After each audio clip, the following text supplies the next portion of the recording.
नमस्कार। आप सभी का अभिनंदन है, स्वागत है। आज हम एक विशेष, आज नवरात्रा का शुभारंभ हो रहा है। इस अवसर पर हम नवरात्रा में कैसे रहें, कैसे खान पान करें, अनेक विधाएं, अनेक रूप सब जगह मिल रहे हैं। उनके साथ कैसे नवरात्रा मनाएं कि हमारे शरीर से, मन से लेकर आत्मा तक की यात्रा हो। उस संदर्भ में आज हम थोड़ी बातचीत करने वाले हैं। हालांकि मैं थोड़ा सा आज 2-4 दिनों से व्यस्त चल रहा था, तो जितना प्रेजेंटेशन बनाना चाहिए था मैं उतना नहीं बना पाया। लेकिन फिर भी आइए कुछ हद तक बातचीत करते हैं और समझते हैं इस विषय को कैसे हम लोग आगे बढ़ाएं। मैं आज आपके साथ अपनी जो पुरानी स्क्रीन है वो शेयर करता हूँ और आइए हम इस पे बात करते हैं। शरीर स्वास्थ्य क्या है? क्या नवरात्रा की फास्टिंग के साथ में इस स्वास्थ्य को पाया जा सकता है? तो कहते हैं कि जब जीवन, स्वास्थ्य ही असली धन है। महात्मा गांधी ने कहा, सोने चांदी असली धन नहीं है। तो स्वास्थ्य है क्या? एक्सरसाइज है, फूड है, हेल्दी फूड है। किस तरह से स्वास्थ्य को काउंट करते हैं, स्वास्थ्य में क्या क्या चीजें काउंट होती है, उस संदर्भ में आइए हम बात करते हैं। एक सुंदर, बहुत सुंदर, हम स्वस्थ है कि नहीं उसके लिए एक बहुत सुंदर, हमारे वेदों में एक बहुत सुंदर श्लोक कहा गया है। आइए उससे बात को आगे बढ़ाते हैं। देहे सर्वत्र चोष्णस्य समता लाघवम सुखम, क्षुत्तीक्ष्णा गाढ़ निद्रा च मनसोपि प्रसन्नता, शरीरे करम सामर्थ्ये अनालस्यम च करमसु, श्रुत स्वेदो गमय काले स्वस्थांत लक्ष्यन्ति। तो ये 9 गुण बताए गए हैं, आप स्वस्थ हैं उसके लिए। आइए इनको सामान्य भाषा में देखते हैं, हिंदी और अंग्रेजी में देखने का प्रयास करें। पहला, आप स्वस्थ है कब माने? जब आपका वेस्ट प्रोडक्ट शरीर से नियमित रूप से लगातार अपने आप स्वतः ही अर्ज होके बाहर निकल जाए। आपका एक्सेस वजन नहीं हो, वजन न हो, आपकी स्किन क्लियर हो, चमकदार हो, आप पूरे दिन भर एनर्जी से भरे रहें। आपको जब भी खाना हो, बहुत स्ट्रॉन्ग भूख लगे कि हाँ अब मुझे खाना ही पड़ेगा, वैसी भूख लगती है क्या? आपको क्या गहरी नींद आती है क्या? आपके शरीर से किसी तरह का कोई अनप्लेजेंट ऑर्डर अर्थात कोई दुर्गंध तो नहीं आती? आप सकारात्मक स्वास्थ्य को अनुभव कर रहे हैं क्या? और ये हिंदी में भी देख सकते हैं, 8 लक्षण है हमारे इम्यूनिटी के। रोज पेट साफ होना, ज्यादा वजन नहीं होना, त्वचा साफ होना, आलस्य नहीं होना, तेज भूख का होना, गहरी नींद आना, किसी भी अंग में दर्द नहीं होना, सुख का अनुभव होना। अगर ये 8 चीजें आपके अंदर रोज नित्य घट रही है तो इसका समझते आपको किसी डॉक्टर की जरूरत नहीं है। आप अपना डॉक्टर खुद है, आप अपने जीवन को आगे बढ़ा पा रहे हैं। स्वास्थ्य हमारा जन्म सिद्ध अधिकार है और कोई डायग्नोस की जरूरत नहीं है। आपको जो सिंपल 8 चीजें बताई है, इनको आप देखिए और देखिए आप कितने नंबर पाते हैं। आप चेक कर सकते हैं, क्या आपका वजन बढ़ा हुआ है, क्या आपको भूख लगती है, क्या गहरी नींद आती है, क्या पॉजिटिव एनर्जी रहती है, क्या हर वक्त सकारात्मक विचार आते हैं, क्या सुख का अनुभव होता है, क्या स्किन क्लियर है, क्या ये कितने सिम्टम्स आपके अंदर है, आप चेक करें। याद रखें, स्वास्थ्य नॉर्मल है, बीमारी नॉर्मल नहीं है। डिजीज नॉट नॉर्मल, स्वास्थ्य नॉर्मल है। तो जब भी हमारे शरीर में हम लोग सिम्टम्स को इन बॉडी के अंदर डालते हैं, तब तब हमारे शरीर में ये सिम्टम नहीं आते हैं, तो उसका मतलब बीमारी का बीज चला गया है। जो बीमारी का बीज जब शरीर के अंदर बैठता है तो हमारे शरीर में अनेक बीमारियां बढ़ती है। ठीक उसी तरह से जैसे मानो किसी कूड़ा घर में आपके रसोई में एक कचरादान पड़ा रहता है, उसमें जो जो सामान है उसमें बचा हुआ डालते जाते हैं और थोड़ी देर बाद में, 1-2 दिन बाद देखते हैं उन पे बदबू आने लगती है, तो एक घर के प्राणी जाकर के उसमें थोड़ा स्प्रे कर देते हैं किसी खुशबूदार पदार्थ का, तो एक बार लगता है बदबू चली जाती है, लेकिन वो बदबू जाती नहीं है, थोड़ी देर बाद बदबू और बढ़ जाती है। हमारे शरीर का भी यही हाल है। हमने इसको डस्टबिन बना रखा है, इसके अंदर जो जो कुछ डाल रहे हैं वो अल्टीमेटली शरीर में जाके बदबू क्रिएट। कभी कभार लगता है कि हमें तकलीफ हो रही है तो हम कोई दवाई लेते हैं या कुछ और लेके उसको बैठाने का कोशिश करते हैं, लेकिन ये बदबू मिटती नहीं है। ये गंदगी जो विकार के रूप में शरीर के आईबीएस सिस्टम में बीज की तरह पड़ जाती है, ये हमारे फिजिकल वेलबींग को, मेंटल वेलबींग को, सोशल वेलबींग को प्रभावित करती है। हल क्या है? इस कचरे को खाली करना। ये जो कूड़ेदान में जो कचरा इकट्ठा है, इसको खाली करना ही एकमात्र हल है। और वो हल कैसे करें, वही हमारा आज की डेट में जुड़ा, फास्टिंग जुड़ा विषय है।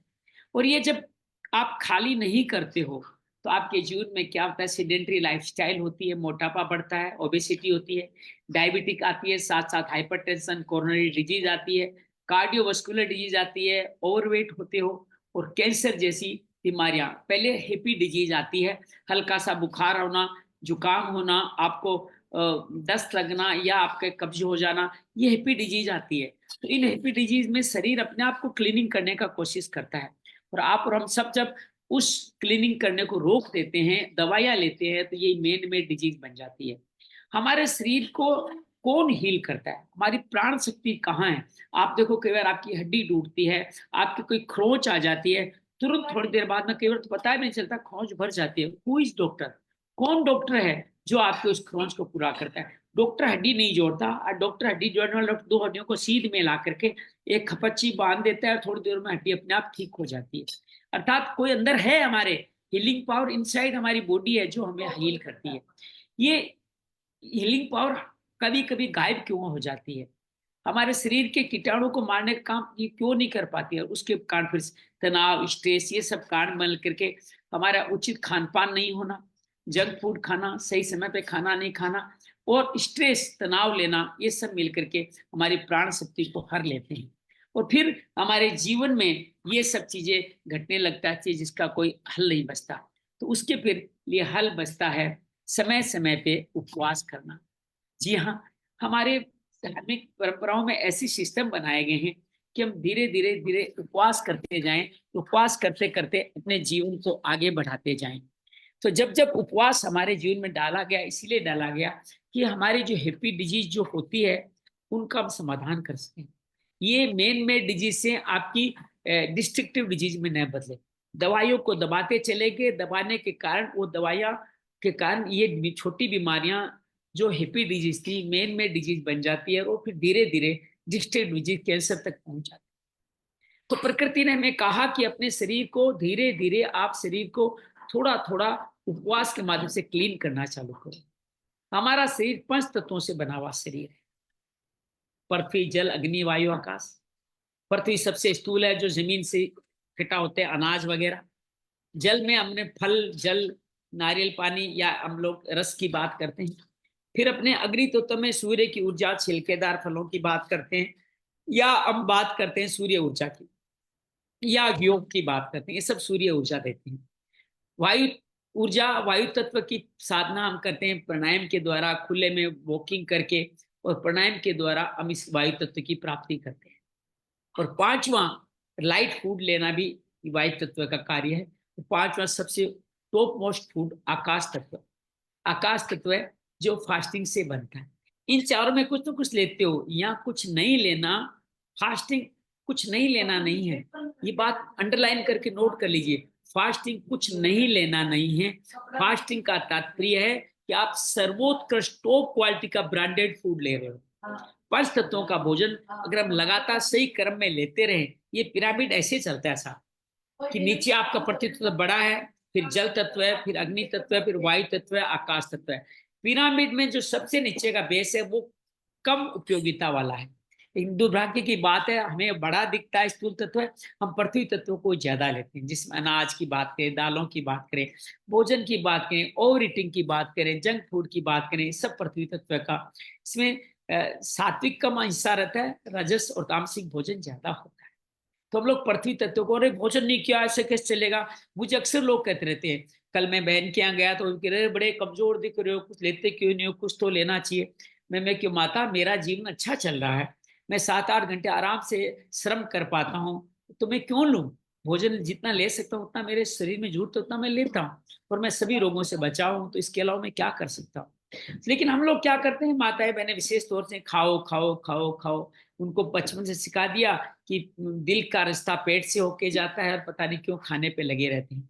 तो वो खाना जो हम लोग भोजन करते हैं, जो पृथ्वी तत्व का भोजन करते हैं, वो भी बासी करते हैं, ज्यादा खाते हैं, फ्रीज में रखा हुआ भोजन करते हैं, कुकर में पका हुआ भोजन करते हैं, तो ये नेचुरल पदार्थ से पका हुआ भोजन क्वांटिटी में ज्यादा करते हैं, प्रति तत्व बढ़ जाता है।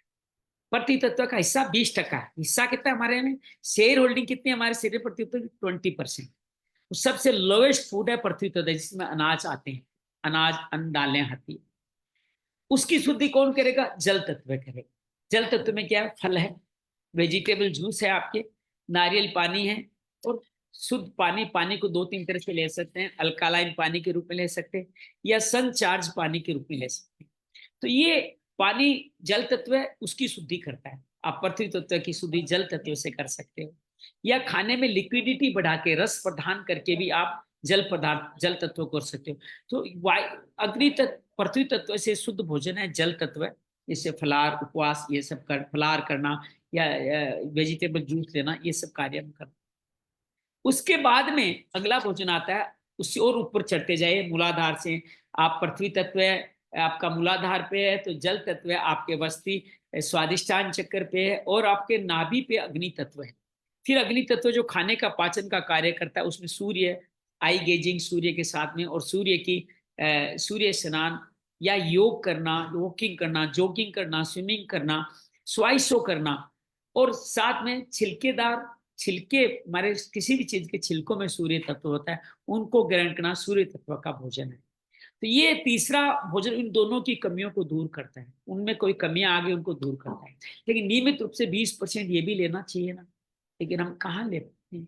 और फिर आ गया था उससे टॉप मोस्ट फूड वायु तत्व, जिसके बिना एक सेकंड भी नहीं रह सकते, जो सीधी ऊर्जा देती है, वृद्धि के साथ, वृद्धावट के साथ विकार बाहर निकालती है। प्राणायाम करें, भस्त्रिका करें, नाड़ी शोधन करें, और सुदर्शन क्रिया करें, मरम प्राणासन करें, ये सभी प्रक्रियाएं वायु तत्व को लेती है। खुले में मॉर्निंग वॉक करें, एसी में कम से कम रहें, ये सब वायु तत्व के माध्यम से आपको, या बहुत हल्का लाइट भोजन लें, तो ये शाम को पहले भोजन लें, जिससे पित्त का समय उस टाइम भोजन ले, तो ये वायु तत्व का कार्य साधारण भोजन से पूर्व होता है। इन चारों वायु तत्व आपकी समस्त शरीर की शुद्धि करता है, ऑक्सीजन जो आपकी प्राण शक्ति है वो रक्षा करती है। और इन चारों से अलग बढ़ करके पांचवा तत्व आकाश तत्व है, जिसका स्थान गला बताया गया है, जो खाली है, मुक्त है, रिक्त है, शुद्ध है, वो आकाश तत्व है। फास्टिंग कर, यहीं पे हमारा अध्याय शुरू होता है। अभी तक मैंने आपको सिर्फ भूमिका बनाई कि आज फास्टिंग का क्यों महत्व है। उपवास का तात्पर्य होता है उपवास, ईश्वर के समीप चले जाना। अब ईश्वर कहाँ है, ईश्वर क्या है, इसको जानने का प्रयास करें। हमारे शरीर में जितना खाली स्थान है वो ईश्वर है, खाली तत्व जितना ईश्वर है। बिटवीन दी, हमारे नासिका में जाए तो खाली है, हमारे आंखें भी अंदर से खोखली है, हमारे पोल है, हमारे कानों में भी, हमारे सारे गले में पूरे पाइप हैं जिसमें खाली खाली स्थान है, लंग्स में, रस, हमारे मांसपेशियों में, हमारे नर्व नाड़ियों में, सभी में खाली स्थान है। ये जहां जहां खाली स्थान है वहां वहां आकाश तत्व है। आकाश कैसा होता है, नीला होता है। आकाश और समुद्र दोनों की तुलना भगवान से की गई है। आकाश नीला है, संपूर्ण है, संपन्न है, जागृत है, इस तरह आकाश तत्व होता है। तो अर्थात नील वर्ण संपूर्ण जागृत आकाश तत्व है। तो हमारे शरीर में जो खाली स्थान है वो क्या हुआ, आकाश तत्व हुआ, अर्थात क्या हुआ, ईश्वर का स्थान हुआ। आपके घर के मध्य में बचपन में आपने गांव में देखा होगा, बीच का स्थान ब्रह्म क्षेत्र खाली छोड़ा जाता था, ताकि ईश्वर तत्व वहां विराजित रहे। आज हम घर में जब भी कोई सामान लाते हैं, बहुत सारी अलमारियां इकट्ठी करते हैं, बहुत सारी चीजों को, सामान को हटा देते हैं, लाके रखते हैं, तो हम सोचते हैं अपने जगह का सदुपयोग है। नहीं, आपने जगह का दुरुपयोग किया है, वहां से ईश्वर तत्व को बाहर निकाला है, और वहां से आपने उस सामान को रख दिया है। ईश्वर को आपने किससे स्थापित किया, प्रतिस्थापित किया, घर में आने वाली उपभोक्ता की चीजों से। ईश्वर तत्व बाधित हो गया, वो चला गया। वैसे ही हमारे शरीर में जब हम ये चारों तत्वों की बढ़ाते हैं, चार में भी ज्यादातर पृथ्वी तत्व बढ़ाते हैं, पृथ्वी तत्व को बढ़ाने से हमारे शरीर में ईश्वर तत्व कम होता चला गया। मैं अक्सर मजाक में कई लोगों को कहता हूँ, नीतू, खुशबू, कमल, आप सब जुड़े, जगदीश जी, मैं अक्सर मजाक में कहता रहता हूँ, कई बार मोटे व्यक्तियों को देखता हूँ तो मैं कहता हूँ ये बड़े मेहनती है। मैं बड़ा आलसी हूँ, मुझसे मेहनत नहीं होती, 1 किलो भी वजन एक्स्ट्रा नहीं उठाया जाता। और ये जो वजन में ज्यादा है वो 10-10, 20-20 किलो वजन जीवन भर उठाए घूमते हैं। इनको 1 किलो वजन किसी को, कोई किसी का उठाने को तैयार नहीं है। ये अपना 20 किलो वजन जीवन भर उठाते रहते हैं। मैं इसको बड़ा मेहनती मान करके बड़ा नमन करता हूँ। लेकिन विश्वास कीजिएगा, ये ईश्वर तत्व को जो खत्म करते जा रहे हैं, वो जीवन में बहुत सुंदर हमें तकलीफें देता है। ईश्वर तत्व कहाँ से पाए, आकाश तत्व कहाँ से पाए? उपवास, ईश्वर के समीप जाने का तरीका है खाली होना। इसलिए हमारे यहाँ अलग अलग उपवास की बातें की गई, अलग अलग धर्म में की गई। जैन धर्म में अभी पूरा भाद्रपद मास श्रावण मास उपवास नहीं बीता है। ईसाई धर्म में भी इस तरह उपवास की बात की गई है। जानवर भी जब वो बीमार होते हैं तो खाना खाना बंद कर देते हैं। उपवास का हर धर्म में हर जगह बड़ा महत्व दिया गया है। और सनातन परंपरा में तो एकादशी का उपवास, मंगलवार, शनिवार, बृहस्पतिवार, अलग अलग तरह के उपवास की बात की गई है। एक टाइम भोजन की बात की गई है। और ये नवरात्रा के साल में 9 दिन शरीर की क्लीनिंग का समय होता है। शरीर मन आत्मा तक की शुद्धि का समय होता है, जिसमें देवी का आशीर्वाद, मातृ शक्ति का आशीर्वाद भी शामिल होता है। तो ये है फास्टिंग का स्वरूप जो हम लोग करें। आइए कुछ और स्क्रीन शेयर करता हूँ, कुछ और बातें करता हूँ कि फास्टिंग कैसे की जाए और फास्टिंग करने के फायदे क्या क्या हैं। तो फास्टिंग डाइजेशन, खाने पचाने का, हीलिंग, शरीर को साफ करने, कीटाणु मारने का हीलिंग करता है। और ये प्राण शक्ति कार्य करती है। अगर हम फास्टिंग करते हैं तो कहते हैं कि 10 तरह के हमें फायदे मिलते हैं। एक कहता है हमारे बॉडी का डिटॉक्स हो जाता है, शरीर से विषाणु बाहर निकल जाते हैं। हमारा वजन, जो हमने 8 चिन्ह देखे थे उन्हीं का विपरीत है ये। आपको वजन ऑप्टिमल मिलता है, आपकी स्किन क्लियर हो जाती है, आंखें स्पार्कलिंग क्लियर हो जाती है, आपको शार्पन एपेटाइट अर्थात भूख अच्छी लगती है, आप योग एक्सरसाइज अच्छी कर पाते हैं। मैं जब जब फास्टिंग करता हूँ ना, मैं आसन को बहुत गहराई तक कर पाता हूँ। शीर्षासन 1-1 मिनट 1.5 मिनट तक लगा पाता हूँ। हलासन बहुत आराम से कर पाता हूँ। तो फ्लेक्सिबिलिटी बहुत बढ़ती है। एनर्जी, टन्स ऑफ एनर्जी, बहुत सारी ऊर्जा शक्ति बढ़ती है। और से मेंटल क्लियरिटी होती है, अर्थात बहुत विस्तार से मन आपका शांत रहता है, निर्णय लेने में मदद करता है। पीस ऑफ माइंड, शांति, आध्यात्मिक स्वरूप और स्पिरिचुअल एडवांसमेंट, ये सारे के सारे 10 के 10 पॉइंट कहाँ से मिल रहे हैं हमारे को? ये 10 के 10 पॉइंट हमें मिल रहे हैं फास्टिंग करने से, ईश्वर तत्व के जीवन में आने से। ये 10 के 10 हमारे पॉइंट हमारे को मिल पा रहे हैं। तो हम इनको देखने का प्रयास करें। ये 10 पॉइंट पाना है तो फास्टिंग हमें करना होगा। तो 5 तत्व की मैंने बात की, कैसे 5 तत्व हमारे भोजन का हिस्सा है। लेकिन 5 तत्व में कौन सा भोजन हम लेते हैं? वो योगी का भोजन है, वही मिताहार है, वही युक्ताहार है। तो आप देखिए, अर्थ का क्या, प्लांट बेस्ड फूड, जिसके अंदर हमने अनाज की बात की, वाटर का वाटर रिच फूड जिसमें मैं फ्रूट की बात की, जल की बात की, इन सब की बात की। फायर में सन बेदिंग की बात की, छिलकेदार फल की योग की बात की। प्राणायाम ब्रीदिंग एयर तत्व है, जिसके साथ में हम लोगों ने उसके अंदर वॉकिंग एक्सरसाइज की बात भी की। और प्राणायाम विशेष रूप से हमारे वायु तत्व का हमारा ऊर्जा देता है। और इथर आकाश तत्व फास्टिंग से मिलता है। सबसे टॉप मोस्ट फूड अगर आपको करने का मन है, कई बार कहते हैं ना, आज तो मैं इस होटल में ब्रांडेड खाना खाने जा रहा हूँ, तो विश्वास कीजिएगा ऐसा ब्रांडेड खाना अगर जीवन में कभी लेना है तो सिर्फ और सिर्फ फास्टिंग से ही वो ब्रांडेड खाना मिल सकता है। तो ये परंपरा हमारे इसलिए करी, तो वायु तत्व से मन का भोजन है, उसके अंदर हम प्राणायाम करते हैं तो मन शांत होता है। और आप फास्टिंग करें या उचित खान पान करें, उससे पहले वायु तत्व का शोधन होना जरूरी है। आपका अगर मन शांत नहीं है, आपका अगर मन शांत नहीं है, तो विश्वास कीजिएगा आप कितने ही डाइट प्लान ले लीजिए, आपके डाइट प्लान आपके काम नहीं करने वाले। अर्थात वो डाइट प्लान आपके साथ काम नहीं, क्योंकि मन मानेगा नहीं, इंद्रियों काबू में रहेगी नहीं, तो बार बार कुछ ना कुछ सामने चीज आएगी, आप खाने का दिल किया करेगा।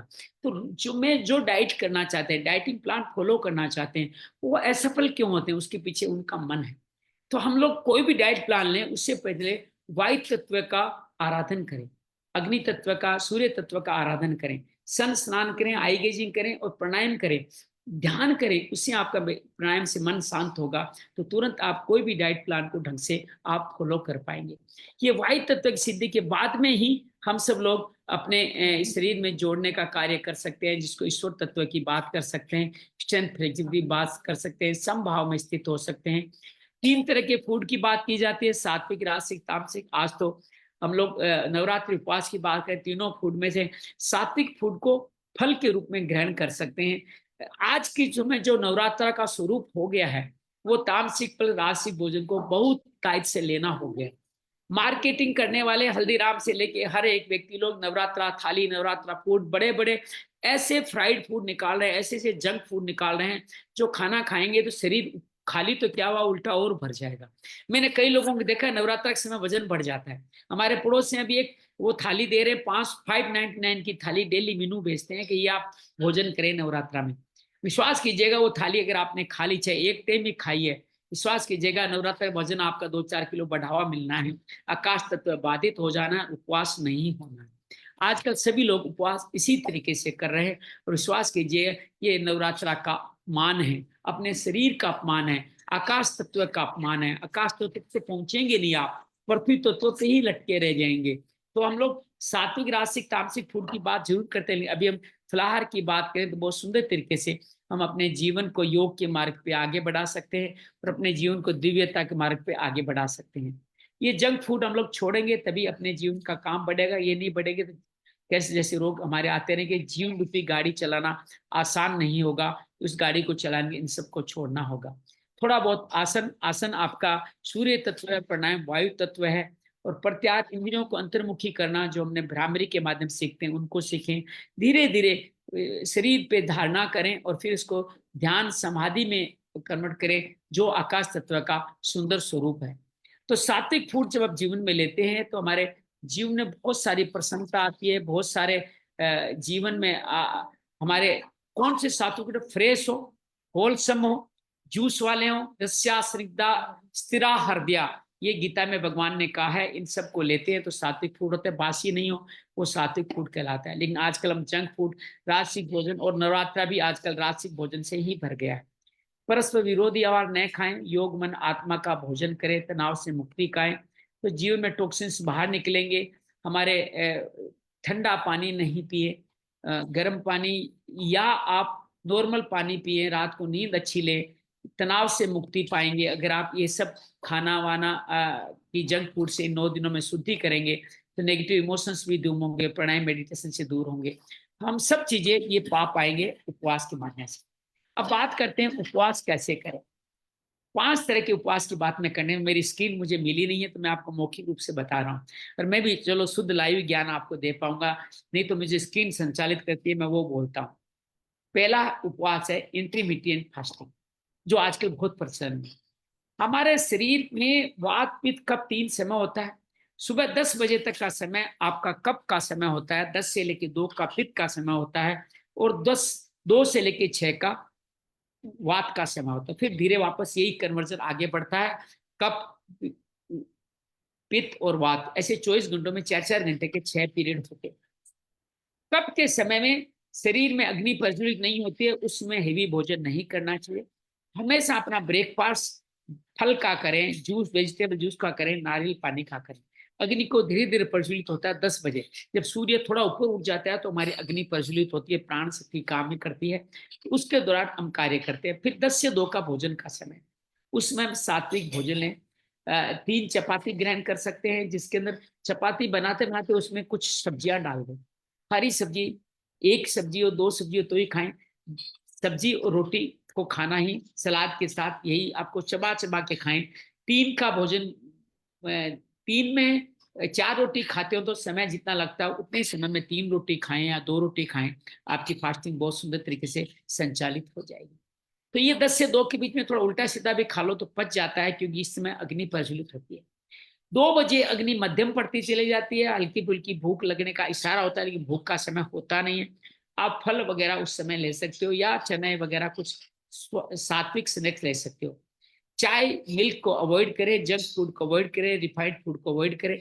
और शाम का अगर भोजन लेना है तो 6 बजे से पहले, सूर्यास्त से पहले, तब थोड़ी बहुत आपकी अग्नि अग्नि जल रही होती है तभी भोजन लें। तो 6 से 7 के बीच में भोजन लेना उचित होता है। उसके बाद भोजन लेंगे तो सारे कर्मचारी चले जाएंगे, भोजन सड़ेगा, फर्मेंटेड होगा, पचेगा नहीं, वो पाप है, अन्न का अपमान है। और फिर आगे चल के अगले 4 घंटों में उस खाने को पचाने के लिए आप थोड़ा बहुत वॉकिंग कर सकते हैं, परिवार के साथ हंसी मजाक कर सकते हैं, खेल सकते हैं, पुस्तिका पढ़ सकते हैं। और फिर आप निद्रा में 8-9 बजे, 9, 9:30, 10 बजे निद्रा में जाए, और अगले 8 घंटे में उस भोजन को रस बन करके शरीर की हीलिंग करने दें। और सुबह 6 बजे से आप अगला समय शुरू होने से पहले ही अपना बिस्तर छोड़ दें। अब इंटरमीडिएट फास्टिंग कैसे करें। रात को आप 8 घंटे सोते हो, 2 घंटे पहले, 2 घंटे बाद, 12 घंटे की फास्टिंग तो आप रोज अक्सर करते ही हो। अगर आप 6 बजे भोजन करते हो, 7 बजे भोजन करते हो, 8 बजे भोजन करते हो, तो अगले दिन 8 बजे तक रखते हो। 12 घंटे की फास्टिंग तो आप रोज करते ही, इस समय तो कुछ खाते नहीं। मैं बड़ा सहानुभूति रखता हूँ जो रात्रि शिफ्ट में काम करते हैं, उनको, उनके लिए मुझे उन पे बड़ी दया आती है, करुणा आती है। छोड़ दीजिए, मत कमाइए, कम साधन में कमा लीजिए, रात्रि ड्यूटी नहीं कीजिए। ये शरीर के लिए उचित नहीं है, रात्रि ड्यूटी करना, रात्रि भोजन करना। ये हम आपके जीवन का सारा सिस्टम बिगाड़ देगी और आपका जीवन अस्त व्यस्त हो जाएगा। ये पैसा डॉक्टर लेके जाएंगे, आपके इस पल्ले ये पैसा नहीं आने वाला। इससे अच्छा है कम से कम साधनों में, कम से कम कमाई में भी आप जीवन व्यतीत करें, रात्रि भोजन, रात्रि नौकरी नहीं करें। तो ये आप इस तरह से कार्य करते हैं तो ये बहुत सुंदर। तो 12 घंटे की फास्टिंग हो गई। अब इस फास्टिंग को थोड़ा थोड़ा बढ़ाइए, 8 के बजाय 7 ले जाइए, उधर भी 9 कर दीजिए, तो 14 घंटे हो गए। फिर इसको दे दे 6 से 10 तक लेके जाइए, 16 घंटे की फास्टिंग। मैं आपको ये नहीं कहता भोजन नहीं कीजिए, आप 2 टाइम भोजन कीजिए। 2 जून की रोटी की बात है, 3 जून की रोटी की नहीं बात करनी। तो आपने क्या करना है, 2 जून की रोटी अर्थात 10 से 11 बजे लंच कीजिए और डिनर 6 बजे कीजिए। आपका ऑफिस टाइम अटपटा है तो ऑफिस से खाना मंगा लीजिए। जैन समाज की बहुत सारी संस्थाएं आपके घर में खाना भिजवाने, ऑफिस में खाना भिजवाने का कार्य भी करती है। तो भोजन आप कीजिए और उसके बाद 16 घंटे की फास्टिंग कीजिए। कोई बहुत ज्यादा मन थोड़े दिन परेशान करे तो हल्का सा कोई फलार कर सकते हैं, 8-9 बजे करीब फलार कर सकते हैं। ये 16 घंटे की फास्टिंग कर पाएंगे जो बहुत आसान है। सुबह आप फल लीजिए 10 बजे तक, 10 से 2 बीच में एक लंच लीजिए, 2 से 6 बीच में फ्रूट के साथ में कोई हल्का सा खिचड़ी या लाइट फूड कोई सी ले सकते हैं। तो इस तरह से आप भोजन कहते हैं। 16 घंटे की इंटरमीडिएट फास्टिंग आपकी जीवन के समस्त रोगों की नाश कर देगी। 16 घंटे में आपका सारा भोजन पच जाएगा। मेरा नियम अक्सर ये कहता है कि जब आप सुबह आप विसर्जन करें तो आपका पहले वाला भोजन निकल जाए, तभी आप नया सॉलिड फूड लें। तो तब तक आप फलार कीजिए, तब तक अन्न मत लीजिए जब तक पहले वाला भोजन निकल नहीं गया। ये संकेत होता है शरीर का सारे चैनल खुले हुए हैं, शरीर क्लीन है, ये बात होती है। तो ये फास्टिंग का पहला और सीधा सिंपल स्वरूप है। 12 घंटे से 16 घंटे तक लेके जाए। इसके बाद क्या करें, उसके बाद एक टाइम भोजन बहुत सुंदर होता है। 10 से 2 के बीच में एक भोजन, सुबह फलार, शाम को फलार, जो मैं हर एक दिन के बाद करता हूँ। मैं हर एक दिन के बाद करता हूँ, जिसमें मैं सिर्फ 1-3 दोपहर का भोजन लेता हूँ, सुबह शाम को कुछ नहीं लेता। 7 दिन ही अक्सर ऐसा ही करता हूँ। तो ये आप करके देखें, जीवन बहुत अच्छा रहेगा। जैन समाज का वर्ष इसी तरह से चलता है। तो आप एक टाइम भोजन कीजिए, शरीर बहुत स्वस्थ रहेगा, बहुत आनंद रहेगा, बहुत ऊर्जा रहेगी। खाने से ऊर्जा नहीं मिलती है, खाना पचाने में ज्यादा ऊर्जा खर्च होती है। इससे अच्छा है कि आप खाना उतना खाएं जो ऊर्जा दे आपको, उसको पचाने में खर्चा नहीं। मतलब ऐसा को नौकर रख लें जो आप काम कम करें और आपकी तनख्वाह देना आपको भारी पड़ जाए। तो ऐसा ही है हमारा भोजन का स्वरूप, जिसको हमें धीरे धीरे छोड़ना होगा। तो एक टाइम भोजन, दूसरा उपवास है, ये बहुत शुद्ध है। 10 से 2 तक कीजिए, सात्विक भोजन कीजिए, सुबह शाम फ्रूट लीजिए। मैं साल भर यही करता हूँ। तीसरा, इससे आगे क्या बढ़ना है, तीसरा आगे का एक टाइम भोजन के बाद तीसरा चरण आता है फ्लो उपवास। सप्ताह में 1 दिन, 2 दिन, 3 दिन, जितना कर सके। मैं हफ्ते में 3 दिन करता हूँ। मैं मंगलवार, बृहस्पतिवार, शनिवार और एकादशी और नवरात्रा, इन सब दिनों में मैं किसी तरह का अन्न नहीं लेता। सुबह से शाम फलाहारी लेता हूँ। फल आप एक फल लीजिए, 5 बार फल ले सकते हैं। 10 से पहले एक ले लीजिए, 10 से 2 बजे तक एक लीजिए, 2 से 4 तक एक लीजिए, 4 से 6 तक लीजिए, जो तो 6 से 8 भी फल ले सकते हैं। तो 5 बार एक ही फल ले तो बेहतर, ज्यादा 2 फल ले सकते हो। तो ये फलाहार ले, थोड़ा बहुत कभी कभार दोपहर को ड्राई फ्रूट भी लेना चाहें तो ले सकते हैं। कोशिश करें सूर्यास्त से पहले लें, ड्राई फ्रूट पचने में थोड़ा टाइम लगता है। दूध वगैरह अगर लेने का मन है तो आप दूध हर हालत में रात को सोने से 2-1 घंटे पहले, 2-2.5 घंटे पहले, बहुत सॉलिड फूड होता है दूध। सुबह के रूप में लेना है तो आप दही ले सकते हैं मॉर्निंग में फलाहार के साथ में, या आप छाछ ले सकते हैं दोपहर के भोजन के स्वरूप में। तो ये आपका फलाहार का भोजन होगा। नवरात्रा भी आप इस तरह से 9 दिनों का करें, ये मैं आपसे प्रार्थना करता हूँ कि आप 5 बार फल लीजिए। आप थोड़ा बहुत ड्राई फ्रूट लीजिए, थोड़ा बहुत आपको नहीं मन मान रहा तो थोड़ा दही, लस्सी या दूध भी ले लीजिए, लेकिन सात्विक देसी गाय का हो तो बढ़िया। ये नवरात्रा का स्वरूप है उपवास करने का। ये उपवास करके देखिए बड़ा आनंद आएगा। तो तीसरा है फलोपवास, जो मैं हर एक दिन छोड़ के करता हूँ, एकादशी नवरात्र को। बहुत स्वस्थ आनंद मिलता है। अभी भी देखो, कल मैंने 12 बजे भोजन किया था और लगभग आपके 9:50 हो चुके हैं, अभी तक मैंने अन्न नहीं लिया और बहुत सुंदर तरीके से जीवन चल रहा है। सुबह 3:30 बजे का उठा हुआ हूँ, खुद योग किया, मरम का क्लास लिया और थोड़ी बहुत बाहर घूम के आया, वॉकिंग करके आया और आपसे बातचीत कर रहा हूँ। तो ये था तीसरा उपवास। चौथा उपवास क्या हो सकता है, फलोपवास के साथ ही जुड़ा हुआ है, वो है मैंने आपको पीडीएफ भेजा, आप पढ़ लीजिएगा। उसके अंदर वो चौथा उपवास है हमारा वेजिटेबल जूस फास्टिंग। आपको नवरात्रा में भी फल के साथ 4-5 दिन बताइए, 4 दिन वेजिटेबल जूस कीजिए, मैं अभी करने वाला हूँ। तो 5 तरह की सात्विक मूवमेंट हमें वेजिटेबल जूस बताया। सबसे पहले 10 से पहले आप जिसको कहते हैं व्हाइट पेठा, उसका जूस बनता है, जिसमें आगरे का पेठा बनता है, उसका जूस बनाइए, उसमें न बीज रखिए न छिलका रखिए, और बिना कोई चीज नमक मिर्च मसाला कुछ डाले बिना, नींबू डाले बिना उसको कीजिए, शरीर की पूरी क्लीनिंग हो जाएगी। 10 से 20 में पहला ये जूस कीजिए। मैं इसका नाम भूल रहा हूँ, एस गार्ड जूस होता है, इसको लीजिए। और 10 से 2 के बीच में आप लीजिए ग्रीन वेजिटेबल जूस, जितनी भी ग्रीन वेजिटेबल है उसको यूज कीजिए। थोड़ा बहुत इसमें नींबू भी इस्तेमाल कर सकते हैं। और जूस ऐसा निकालिए कि जिसके अंदर कपड़ छान हो, अर्थात उसके अंदर कोई फाइबर नहीं हो। उपवास के समय फाइबर वाला जूस नहीं लेना चाहिए। फाइबर वाला जूस यूं तो बहुत अच्छा होता है, लेकिन उपवास के समय फाइबर लेते हो तो आपके डाइजेस्ट सिस्टम उससे संचालित हो जाता है, और पेट में जो अग्नि प्रज्वलित होकर के आपके रोगों से लड़ने का कार्य करे, वो कार्य हो नहीं पाता। इसलिए आप जूस को बिल्कुल एकदम महीन छान करके जूस लीजिए। वो जूस आप वेजिटेबल जूस लीजिए, मैं विधि आपको भेज दूंगा, मैंने भेज भी रखी है, तो रेसिपी मैं आपको भेज दूंगा। ये आप 1-1.5 गिलास ले सकते हैं। फिर उसके बाद में एक और जूस ले सकते हैं, उसमें थोड़ा बहुत संतरा या एप्पल चुकंदर के साथ रेड जूस कर सकते हो, ऑरेंज जूस कर सकते हो, वो आप ले सकते हैं। इस तरह इन दोनों जूसों को 2-3 बार ले सकते हो, या नारियल पानी ले सकते हो। दिन भर में 5 टाइम लीजिए, फल की तरह 5 टाइम जूस लीजिए। ये बहुत सुंदर क्लीनिंग करेगा। और इसी दौरान आप योग करें, एक्सरसाइज कीजिए, एनिमा लीजिए, तो बहुत सुंदर तरीके से क्लीनिंग आपकी और होती चली जाएगी। तो ये इसी फलापवास के साथ जुड़ा हुआ है, जो आप नवरात्रा में धारण करें, वो है वेजिटेबल जूस फास्टिंग। फल के साथ मिलाना नहीं है, क्योंकि हमें डाइजेस्ट सिस्टम को शांत रखना है। जो ही फल जाएंगे, फाइबर जाएंगे, तो ही वो डाइजेस्ट सिस्टम जग जाएगा। तो हमारी जो अग्नि जो प्रज्वलित है, वो धीरे धीरे हमारे विकारों को खाएगी। अगर हम उसको खाने के काम में नहीं लगाएंगे, तो वो जो हमारा अग्नि तत्व है, प्राण शक्ति है, वो हमारे शरीर की बीमारियों को खा जाएगी। तो 9 दिनों में हमारी सारी बीमारियों से मुक्ति पा जाएंगे।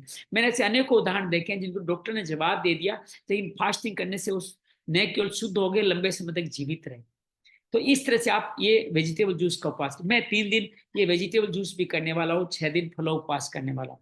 रेसिपी आपको जिसको चाहिए, मेरे मोबाइल नंबर या इस जो जिस तरह से भी आप इस वीडियो को देख रहे हैं, फेसबुक पे देख रहे हैं या व्हाट्सएप ग्रुप के लिंक से देख रहे हैं या यूट्यूब चैनल पे देख रहे हैं, आप उन सब के साथ मुझे मैसेज भेजिए, मैं आपको वेजिटेबल जूस की रेसिपी आपको भेज दूंगा। अब 5वां उपवास की बात होती है, जो मैं 1 दिन करना चाहता हूं, वो है खाली जल पे उपवास। जब आप अन्न नहीं लेते हैं, तो जल की भी आवश्यकता नहीं होती है। तो आप गर्म पानी या नारियल पानी के साथ में, ये जूस वेजिटेबल जूस का ही थोड़ा सुधरा हुआ रूप है, जिसमें सिर्फ नारियल पानी या सनचार्ज पानी, एल्कालाइन पानी लिया जाता है। तो ये जलो उपवास भी 1 दिन करना चाहिए। नवरात्रा में 1 दिन जलो उपवास करें, या महीने में कभी भी आप जल के साथ रख के देखें। उससे पहले दिन फलो उपवास करना चाहिए, और बाद में भी फलो उपवास करना चाहिए, ताकि आपको पानी कम से कम जरूरत पड़े। तो ये था अगला उपवास, जलो उपवास।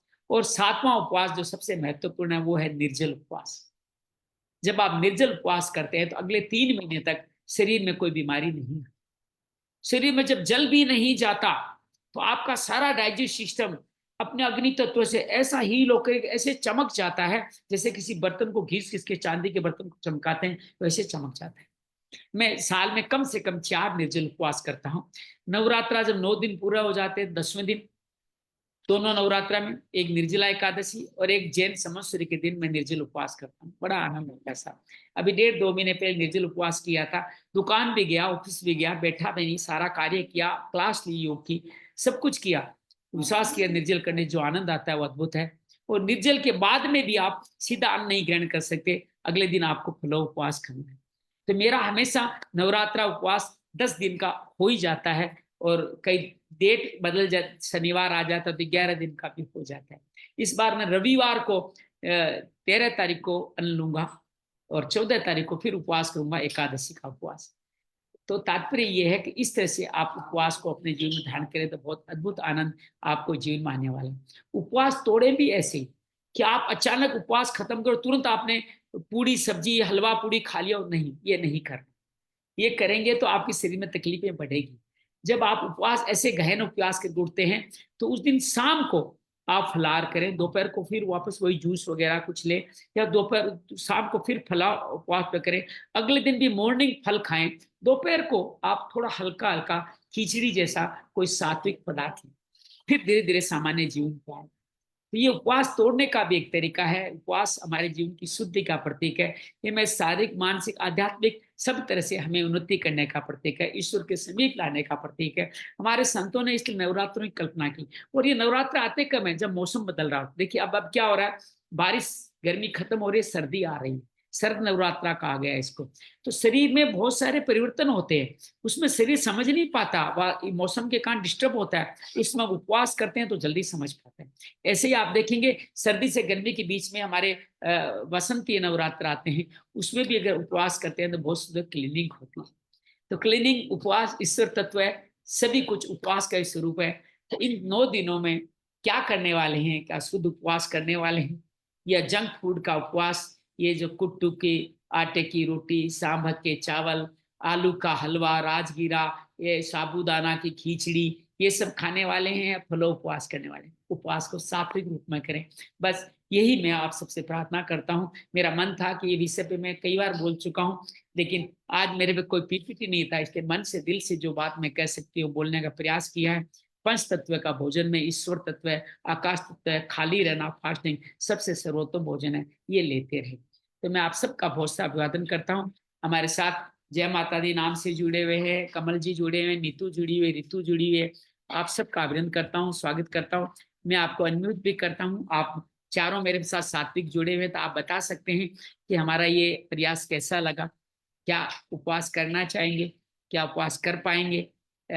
कोई विषय में कोई आपको कॉन्ट्राडिक्शन लग रहा है तो बात करें, बातचीत करें। कमल जी, नीतू, आप जो ने समय दिया उसके लिए आभार व्यक्त करता हूँ। ये लिंक मैं आपको भेजूंगा, दोबारा पूरा वीडियो देखिएगा, फेसबुक पे भी मिलेगा। इसको अपने लोगों से शेयर कीजिए। सात्विक उपवास बढ़ाइए, साथ ईश्वर तत्व को बढ़ाइए, माँ की आराधना कीजिए, साधना कीजिए, न कि उसको में ऐसे विसर्जित कर दीजिए कि 9 दिन बाद माँ ढूंढे ही नहीं मिलेगी। तो जंक फूड में कुट्टू के आटे की रोटी, साबक चावल में इतना अंदर डाल दिया है कि माँ का चेहरा ही बाहर नहीं निकल पाएगा।